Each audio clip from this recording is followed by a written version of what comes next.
On today's episode, running technique review and your quiz results. Welcome to the Run Smarter podcast, the podcast helping you overcome your current and future running injuries by educating and transforming you into a healthier, stronger, smarter runner. If you're like me, running is life, but more often than not, injuries disrupt this lifestyle.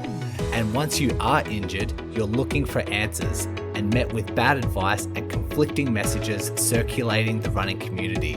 The world shouldn't be like this. You deserve to run injury-free and have access to the right information. That's why I've made it my mission to bring clarity and control to every runner. My name is Brody Sharp. I am a physiotherapist, a former chronic injury sufferer, and your podcast host. I am excited that you have found this podcast and by default become the Run Smarter Scholar. So let's work together to overcome your injury, restore your confidence, and start spreading the right information back into your running community. So let's begin today's lesson.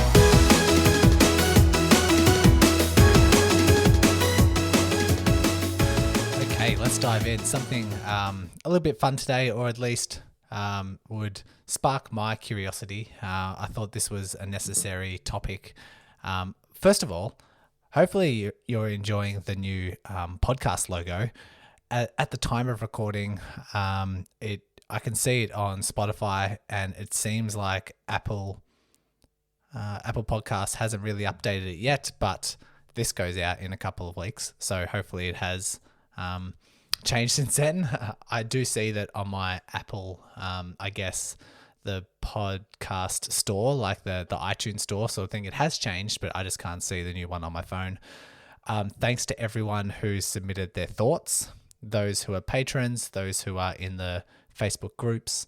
I just put out there a couple of different options, a couple of different examples, and yeah, I think the artwork that we chose was overwhelmingly in favor of this one.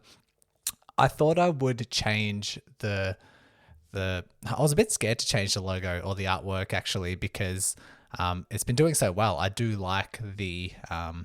I do like the running man over the book, and I know that when I reach out to people to talk about how they found the podcast, they say that, it just jumped out at me when I was browsing through running podcasts.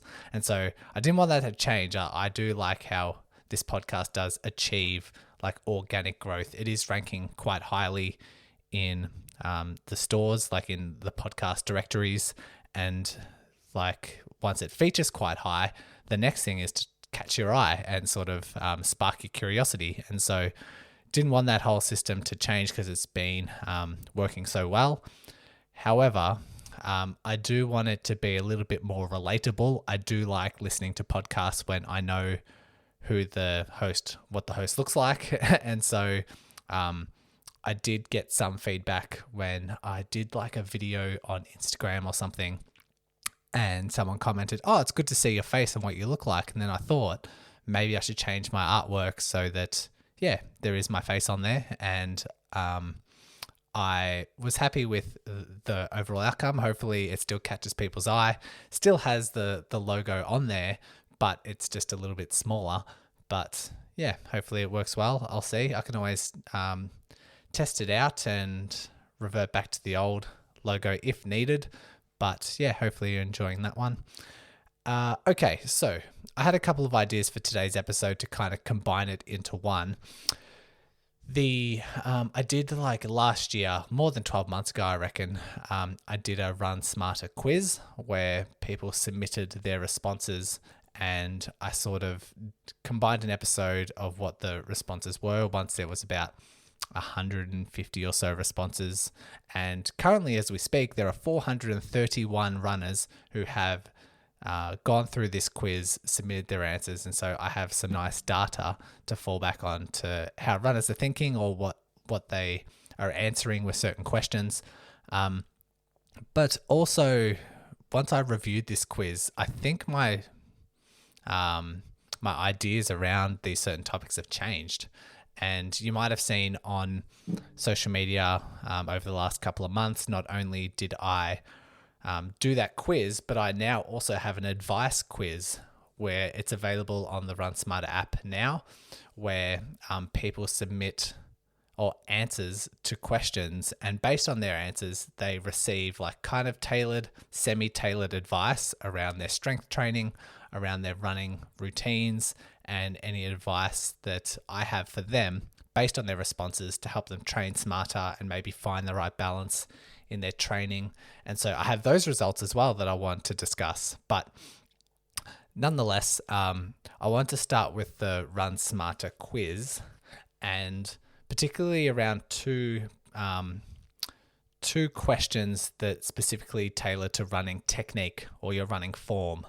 And the question that's on the quiz is there an increased risk of injury if you have knocked knees? And that's just it's like knocked knees is like a running technique or a biomechanics where your knees are kind of brushing together.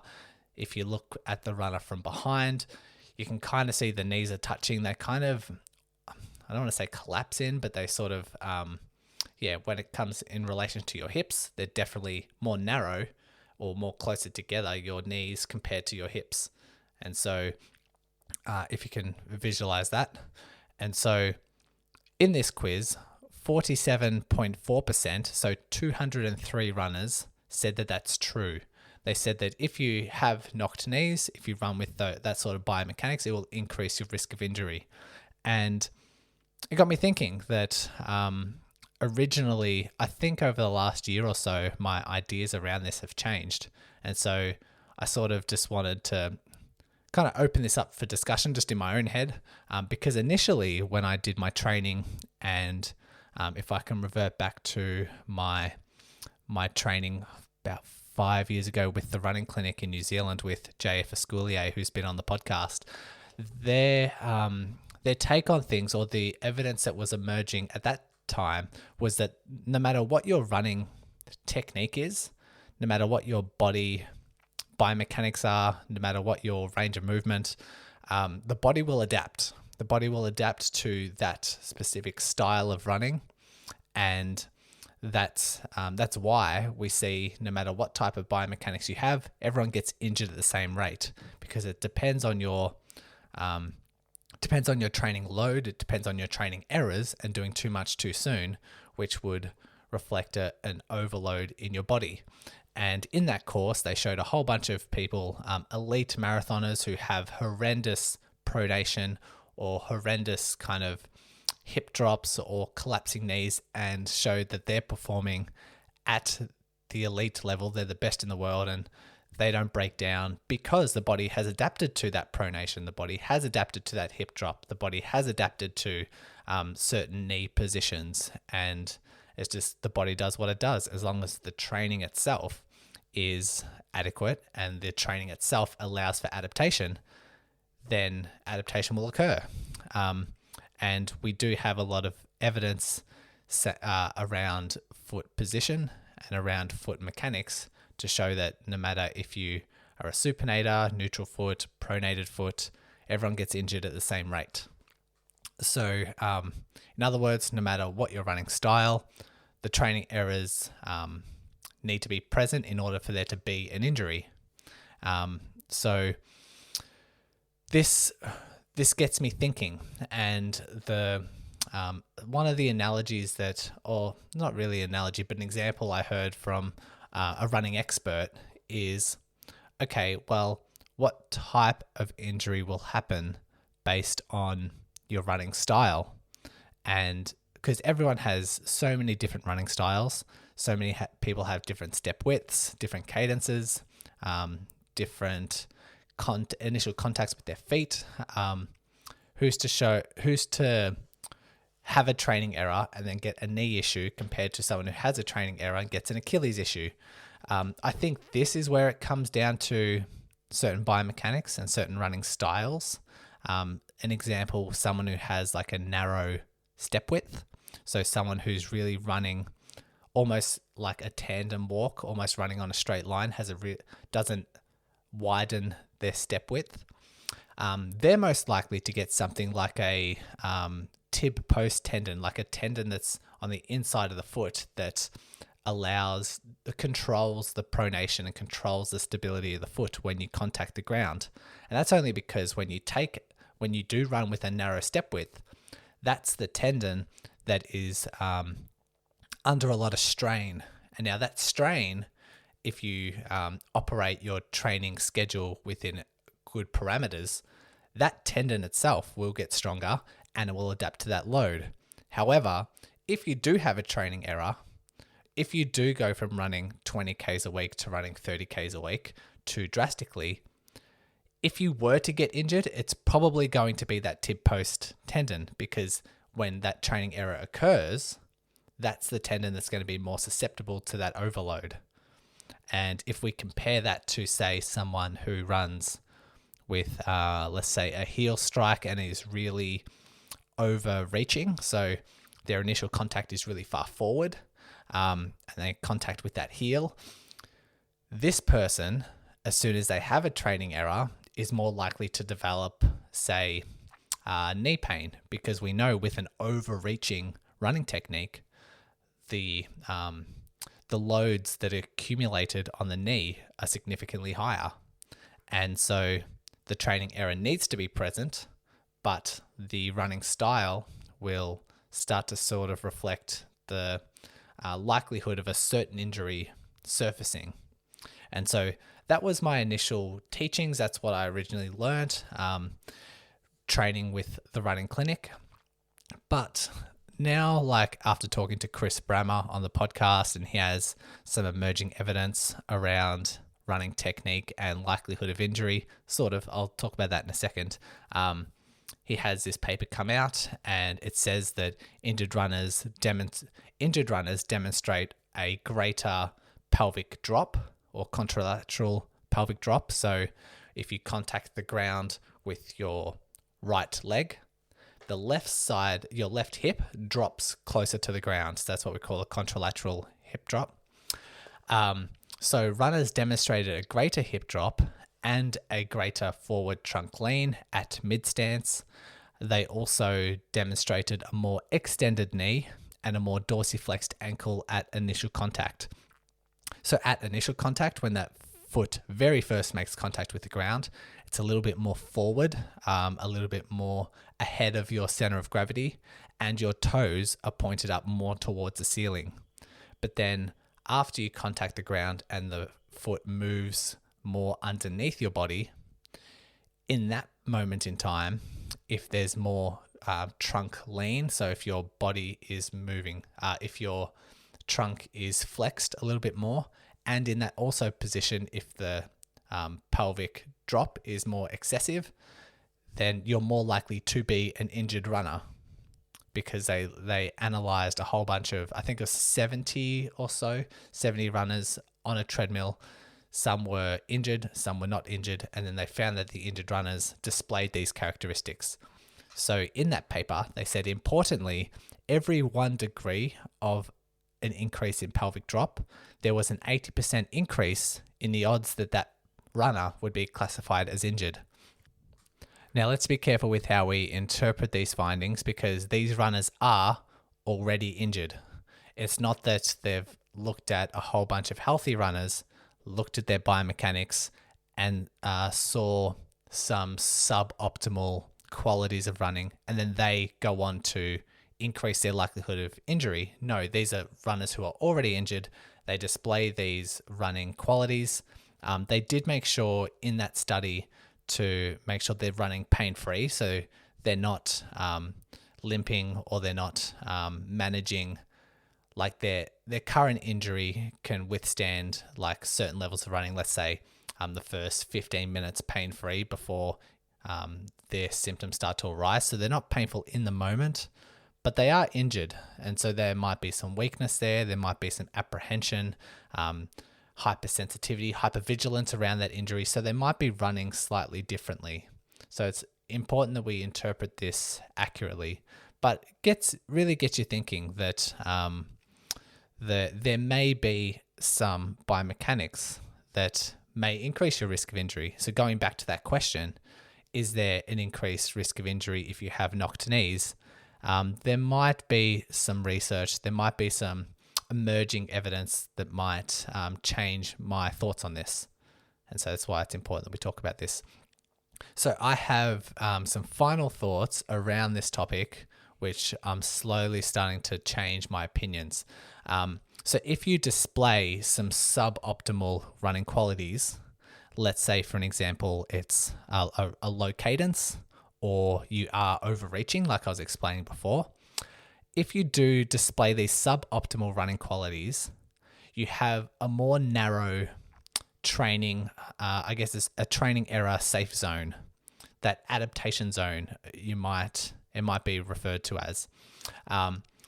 Therefore, a small spike in training load will change your recovery, or it might change your ability to adapt to that load.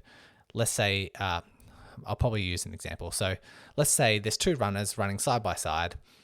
Runner A has a nice cadence of 175, contacts with the heel underneath the body, really nice mechanics, really smooth, a nice step width, just running at really nice mechanics.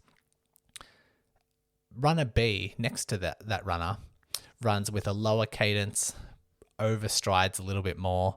Maybe there's a little bit more knee flexion at mid stance, just looking a little bit more sloppy, just looking a little bit less efficient.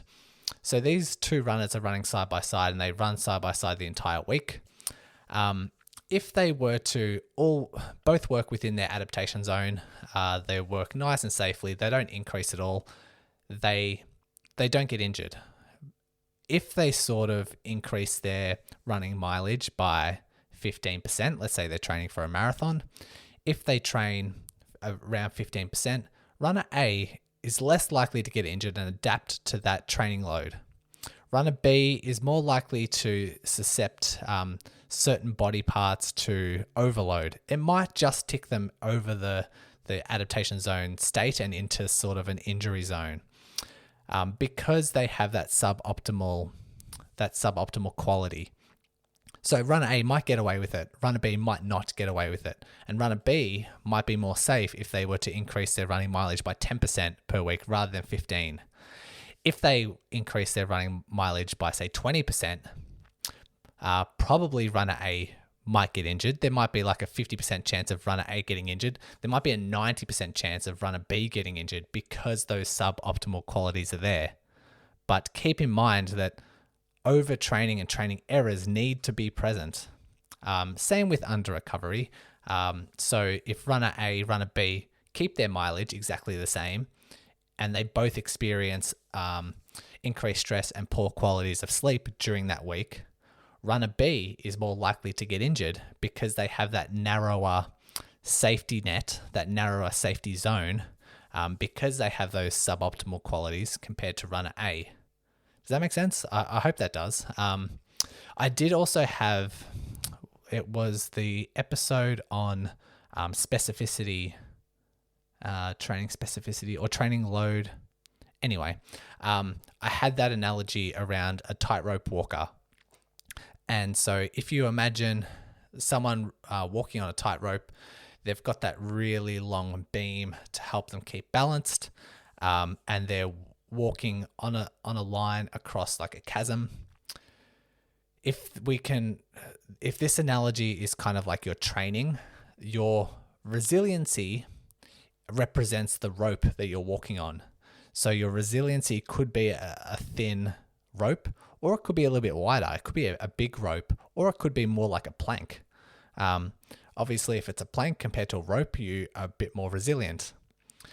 The wind in this scenario is more of your training. So higher winds, higher gusts are like errors in training or like spikes in your training. So if you have a big gust that comes through, if your beam is, what you're walking on is more broad, you're less likely to wobble. And if you fall off, that can represent like an injury. And so if you display good cadence, if you display good mechanics, if you're still, if those qualities are optimal, then your beam, what you're walking on, is slightly wider. So you're less likely to, you're unshakable in that stage. You're more resilient. You're more likely to withstand any blows that come your way. If you're walking on a plank and a huge gust comes past, you're going to fall off no matter what. So that's where that huge training error can just bring you unstuck. So keep that in mind. I hope that analogy also helps serve you. So the take-home message, overtraining or under-recovering still need to be present for an injury to occur, but maybe the evidence is emerging that certain mechanics might narrow that width, might narrow that safety zone, might narrow that adaptation zone, and might narrow that beam that you're walking on when you're that tightrope walker going across that chasm. That's my current view on where running mechanics comes in, where running technique comes in, and where training load kind of gels in with that. This episode is sponsored by the Run Smarter online course. It's tough teaching and learning these podcast concepts through a purely audio format.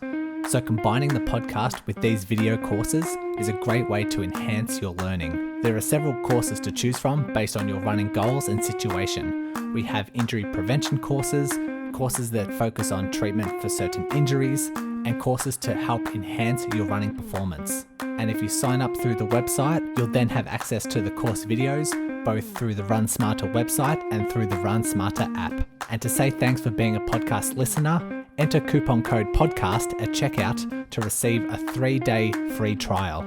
This unlocks all the injury prevention, injury rehab, and running performance content, so you can binge for 3 days and it won't even auto-subscribe you once the 3-day trial is finished.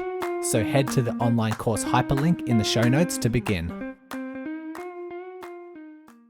Okay, moving on to the second question that I wanted to kind of ponder on in this quiz. Let me scroll down to see if I can find it. Number 2, strengthening will help correct my running form. And examples like a hip drop or a collapsing foot. This is what the question proposes in this quiz. 82.7% of runners, so 354 runners, say that this is true. They say that strengthening will help correct their running form. Makes sense, but is it really true? I have a scenario. So let's just say we take a runner in, they come to my clinic, we do a running assessment, we see that they have quite a low cadence.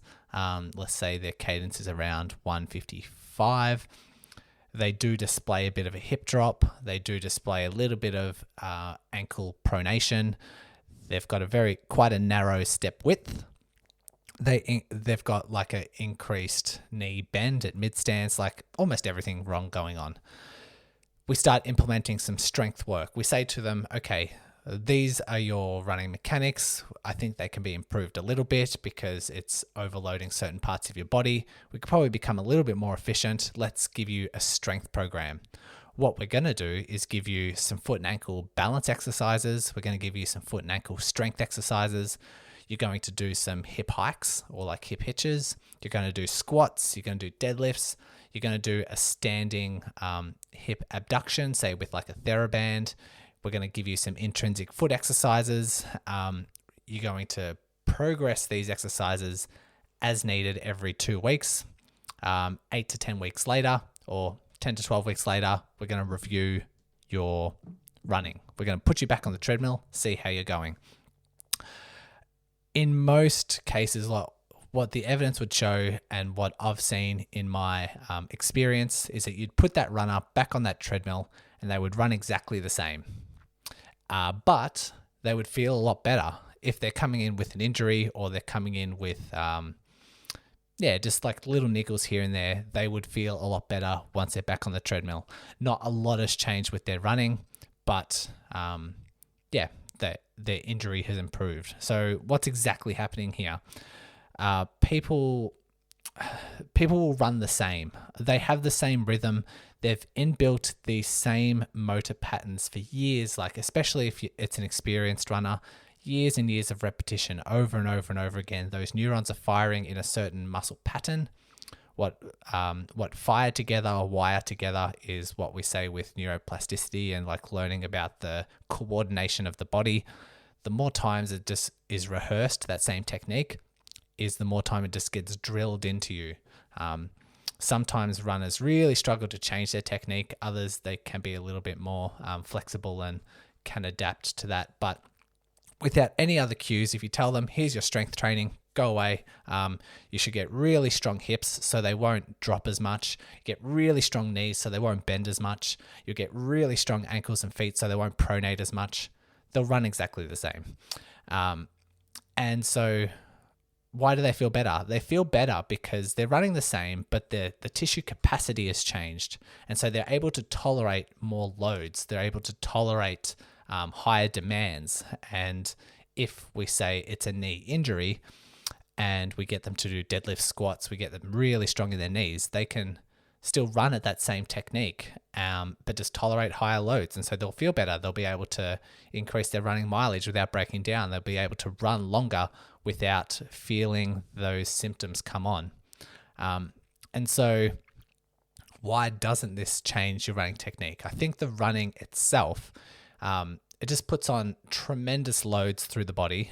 And like I said, it doesn't change because we've inbuilt this neural system, this like network of coordination that just doesn't come unstuck if you don't do any cueing, which brings me to the next point.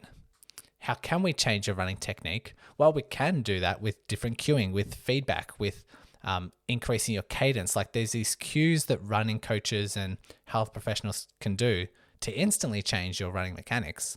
You can just tell them to try running more narrow or try running to the beat of this metronome. You can tell them, look at, this is you in the mirror, or this is you, these are the videos of you running. And they say, oh, I didn't realize that I was contacting with my heel so hard on the ground or slapping my foot. They can listen to the treadmill belt when they're running and say, I didn't realize I was contacting the ground so heavy. I feel so loud. I feel so sloppy. And you say to them, well, how about you try and run quieter this time? All of a sudden, their running technique will change. Like I said, some people struggle a little bit more than others because you have that coordination kind of inbuilt into your system. Some people change it quite easily, but strength training won't change your mechanics. Cues definitely will. Whether you do need to change is, I guess, the advice from an experienced health professional, because a lot of people want this really perfect running form, which doesn't exist. It's tailored to the individual. So that's where you need to have a discussion with your health professional or your running coach around your previous risk of injuries. If there are any things that need to change. So if you have a really low cadence or if you have a really overreaching running pattern, they need to be changed. But anything else other than that might be open to discussion. You might not need to change it. Maybe you do need to change it, especially if you've got a long history of running injuries to a specific area. Say you've always had injuries to your foot. There might be ways that we can change the mechanics to offload the areas of the feet. But that's another discussion. I've already got episodes on that in the past. So the take-home message, strengthening won't change your running mechanics. At least like that's in my experience, and that's what I've seen in the research as well. It might change in the future. Like I said, from question 1 that we had here, my opinions do change as I learn, as I interview more researchers, as I read more research. But that's my current view on things. So it won't change your running mechanics, but it will change your running capacity. So strengthening is still very, very important. What does change your running technique is cues, just trying to visualize or trying to run differently. That will just change you instantly. The outcome is immediate. So that's the other topic I want to come up with. I do have the quiz in front of me that I want to quickly go through a couple of answers and discuss, because those were the ones that intrigued my curiosity. But you guys also did really well with answering a lot of these other questions.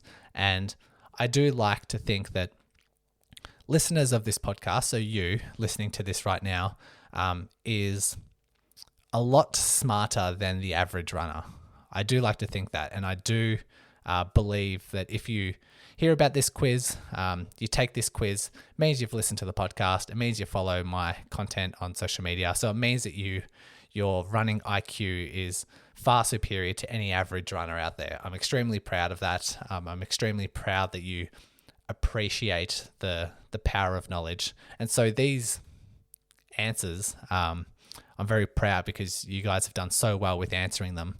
And even just the other day, you might have seen on social media, researcher, Dwayne Scotty, you guys will be familiar, the Healthy Runner podcast host. He put out he's working with a few researchers, a few graduate students who wanted to survey runners around misconceptions or around any gaps in their knowledge. And he asked me to put across my social media platforms any runners to participate in this quiz. And I told him, I'm like, you might get a lot of very skewed results, because if you're looking for people who misconceptions or misunderstandings or what the general consensus is around runners, I think we're going to skew results, because my listeners and the runners that listen to this podcast are very smart. Their running IQ is very high. And he said, that's okay. We've already got a few questions in that quiz or in the survey around where you spend most time gathering running knowledge. So they still have that to back up on. But yeah, I'm extremely proud of you guys for appreciating knowledge. Anyway, this is my rant. So your answers, like in this quiz, question 1, what's the most appropriate footwear for a runner? What's the most appropriate running shoe to wear? The 76% said shoes that were most comfortable. So absolutely nailed that. I'm really proud of that one. Increased levels of pain represent increased levels of damage. 64% of you said false, which is correct. I'm really happy that you guys recognize that pain, it doesn't like the level of pain doesn't represent the level of damage, and we know that from all those pain episodes. So it's really, really cool that you guys can answer that. There's an increased risk of injury if you suddenly increase your running mileage. 97% said that's true. Fantastic. It's like one of the foundation principles of all running and all injuries, and so you guys have absolutely nailed it. When I'm injured, all pain is bad pain. This is really cool. Like 92% of you, so 392 responses said that is false, and you are correct. So that's really, really cool. Which others did I want to look at?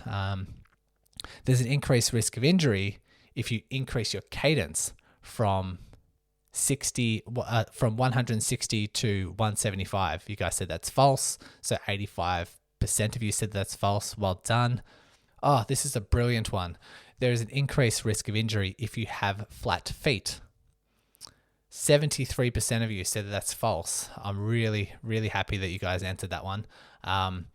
Because that is, like, if you were to ask the general population, what if I was to go to a running club tomorrow and give a talk, and there's, say, 100 of them, if I was to say, put your hand up if you think if you have flat feet that you're more likely to get injured, I reckon about 50 or 60%, maybe more, of those runners will put their hand up. And so, yeah, I'm super proud of you guys. The other one I wanted to talk to you about was this injury advice quiz.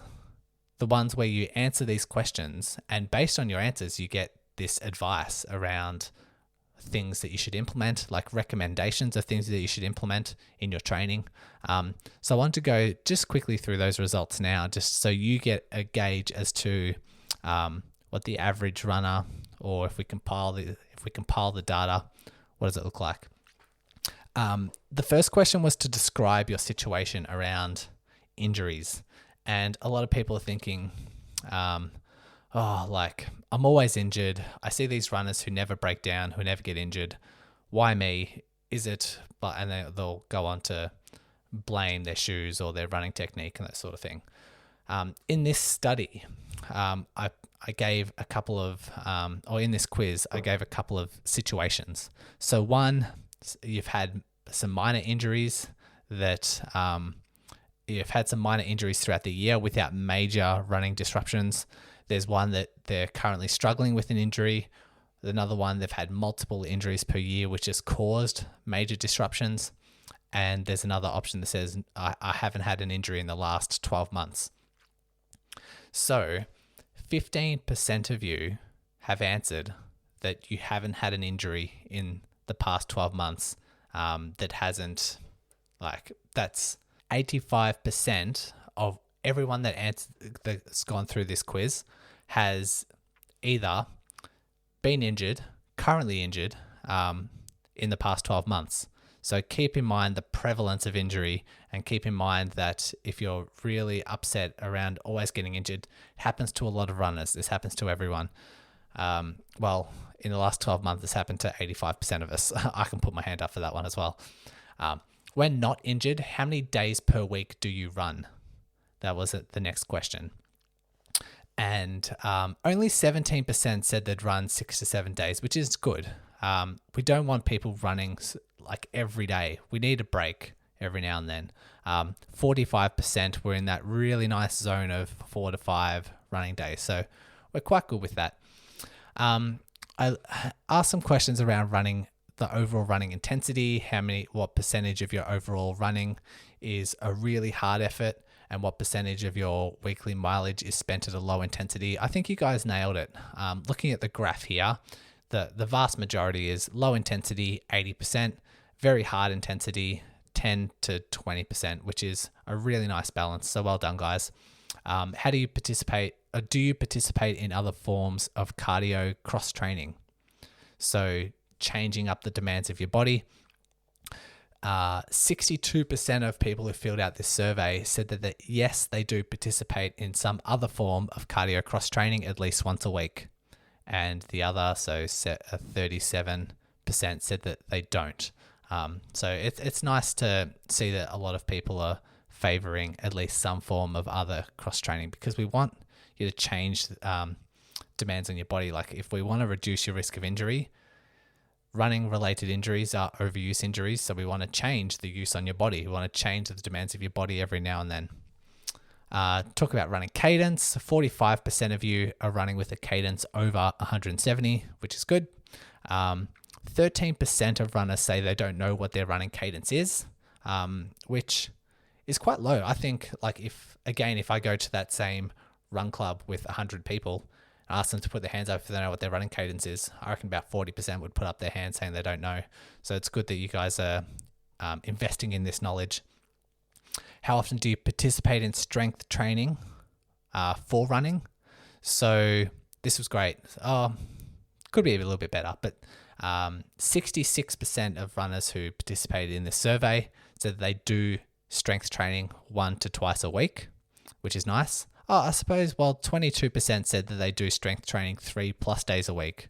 So that's really nice. 11% of runners said that they don't incorporate strength training, which I think we fall the general running population, the recreational runners, it'd probably be close to 50%. Okay, what else did I want to talk about? There's a couple of questions around stress and sleep and those sort of things, around a few things that what the causes of injury are, but I think I'll skip on those. That's really nice. So at least you guys are getting the general gist of what other runners are submitting. If you wanted to participate in that survey, if you do want that advice quiz and get your own tailored advice based on your responses, you can go to the Run Smarter app. If you don't have it already, there's a More tab down the bottom right. And if you click on More, it'd say participate in the Run Smarter quiz or the advice quiz or something like that. Don't know the exact text from memory. But yeah, participate in yourself and it'll give you some good advice, all designed by me. And yeah, so hopefully this has generated some new insights around running technique, around strength training, around running form.